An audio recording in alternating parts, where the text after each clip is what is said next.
If you ever hear tires on wet asphalt and the road answers back with a long, low silence, stop. That's how this begins, with a silence that felt like a held breath inside my chest. I was driving because I thought driving would fix the noise in my head. It was just after midnight, the kind of hour that turns familiar places unfamiliar. The stereo was off, the only light came from my headlights and a thin, jaundiced glow of my dashboard. The air smelled of damp leaves and something metallic, like pennies left out in rain. Every time I passed under a tree, the branches scratched the roof of my car like fingernails searching a coffin lid. My hands were white where they gripped the wheel. I remember thinking, absurdly, that if I could keep the car moving, I could outrun the feeling. The feeling kept pace. The road narrowed as the trees leaned in, and the double yellow line became a thin, braided wound down the middle of nowhere. My phone had died an hour earlier, no signal, no little icons mocking me, and the GPS blinked that comforting, hollow message, recalculating. The only map I had was the road itself and a reflex that told me to keep going. Somewhere behind me, a sound like distant gravel being shuffled made me glance at the rearview mirror. Nothing moved there but my own tired eyes. Then the first thing happened. The white reflectors on the roadside, those little chevrons that usually wink polite warnings at drivers, caught my headlights and flared one after another like breath on glass. Each flare looked like someone tapping a match in the dark. I slowed. The road bent and the chevrons kept blinking, and for a second I thought I saw something cross between two of them. Too thin, too quick, a smear that knew how to avoid light and made no sound at all. There was a pull in the air, subtle as a turned page, and the car felt heavier, as if the asphalt beneath me had thickened with intention. My skin went cold under my jacket. I told myself it was exhaustion, or the old country radio that used to play here, urban legends in the shape of trees. Yet every time I inhaled, there was a new scent layered in with the wet leaves, something dry and old, like the inside of a book left in a cellar. Something that had been waiting. I found a roadside marker, a small battered sign, half swallowed by grass, that reflected my headlights in a single bright pulse. For a second, the reflection looked not like metal but like a face, smeared and distant. I blinked, and it was only a sign. That small, foolish relief lasted less than a breath. When I looked up again, beyond the curve where the road disappeared into a pocket of black, there was a shape. It didn't step, it leaned. It pushed its way into the light with limbs that hooked and smeared like tree roots pulled from damp earth. I slammed my foot to the brake before I understood why. The car screamed. The shape didn't. The brake lights vanished into the black like two small, surprised eyes. For a moment, I thought the shape would retreat, that whatever it was would be cowed by the sound and the sudden red glow. Instead, it moved closer in a way that made no sense for a body. It unfurled, like smoke pulling itself into fingers, and the things at the end of those limbs, talons, hooks, or maybe hands, found the hood of my car and leaned their weight against it. The metal twitched under their touch, a tiny, animal shudder that made the whole car feel like prey. My hands shook as I tried to shift into drive. The gear wouldn't move. The stick refused me, like something had set a hand over mine inside the cabin. I slapped the dashboard with the heel of my palm, and the engine hiccuped. I heard then a sound that I will never fully explain.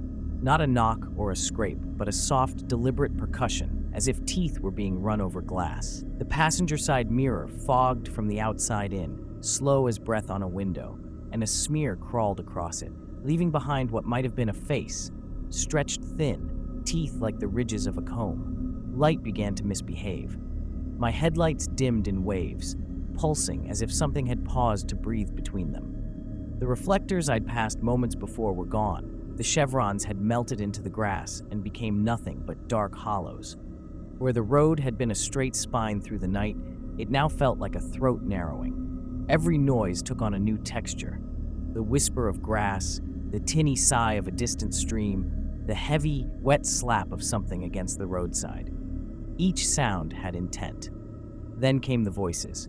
I cannot overstate how they crawled into me, not loud, often only the illusion of speech in the dark. First, it was the voice of a woman humming a lullaby from childhood, a wrong, slower version that frayed at the edges. Then it became the quick, childish call of my sister, except she is 30 miles away with a phone and a life. The voice called my name perfectly.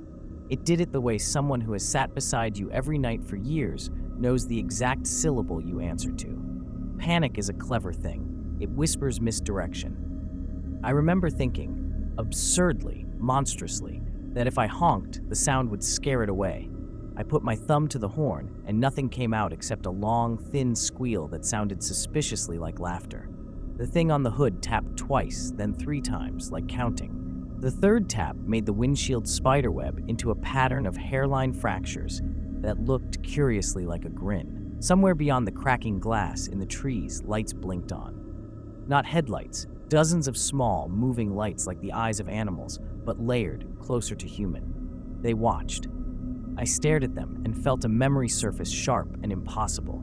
A childhood road whose name I could not recall, an accident I had never had, faces I had not yet seen. The chevrons flashed again, and in the reflection of each one I could see a figure standing at the road's edge, pale, thin, holding something that glinted like the cheekbone of a skull. I finally managed to wrench the gear into drive. The car lurched forward a few feet and died, as if the world had decided I would not leave on my terms. The thing on the hood moved with me, slower, patient, reaching for the door handle. Its nails hooked the chrome and pressed. The lock clicked. My heartbeat seemed to be measured by that click. I had one option: open the door, get out, run into the night, or keep going down the road toward a place whose end I could not imagine. I chose the wheel. I gripped the wheel until my knuckles bruised white and kept my eyes flat on the line that ran away from me. The car wanted to be a refuge. It was a thin skin between me and whatever leaned over the world. For a while, the road and I moved as one trembling thing. I pushed. It resisted. I rested. It tightened. The lights ahead wavered like a promise I could not trust. Through the fractured windshield, the creature's form unfolded, patient and sure, as if it had all the time in the world to learn the shape of me. The smell grew thicker, iron and old paper, the reek of damp bone. It seeped in through the vents and settled beneath my tongue. My throat tasted like pennies. I could feel the weight of fingers on the hood, small adjustments, testing the limits of metal and hope.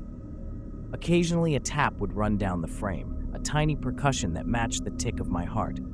Then, impossibly, something cold brushed my hand from the outside. It was not grabbing, it was reading. The skin of that touch was thin as cobwebs and steady as regret. At the next bend, the trees fell away and revealed a field I did not remember passing. Under the moonlight, a cluster of figures stood motionless, heads tilted like listeners at a sermon. They were not quite people. Elongated joints, limbs that bent the wrong way, mouths that opened and shut with no air. But they wore my neighbor's jacket, my childhood teacher's hat, the broken watch my father once lost. Each face was a memory borrowed and stretched. One of them stepped forward and raised something in its hands, a mirror, cracked and cloudy. I wanted to break the mirror. I wanted to smash glass into a million rational pieces and prove to myself I was not already part of whatever lay reflected. But breaking the mirror would have been honest, and honesty frightened me. I watched instead as the cracked glass caught my headlights and, in its tiny facets, showed me myself sitting in the driver's seat, older, quieter, with hands folded and eyes empty. Behind that reflection, just beyond the outline of my shoulders, another silhouette leaned in, patient as a tide. The car's interior contracted. The radio, which I could have sworn I'd turned off, coughed a static lullaby that braided itself into my name. The creature's fingers found the handle between my door and the frame. They worked with the ease of someone untying a knot they had tied themselves. The lock clicked again. Only this time the sound was not a warning, but an answering bell. I thought then of all the small, ordinary choices that had led me here. The late-night drive, the ignored phone, the shortcut I'd taken because the map lied. Each one seemed suddenly like a stepping stone, placed with intent. I could see, with a clarity that made my chest hurt, that this road was not a place you stumbled into. It was a shape you were invited to finish. The thing at the window smiled without moving its mouth, and the grin was the same cracked pattern that had appeared across my windshield. I opened the door because I wanted to see it close. Subscribe to Horror Story Bar.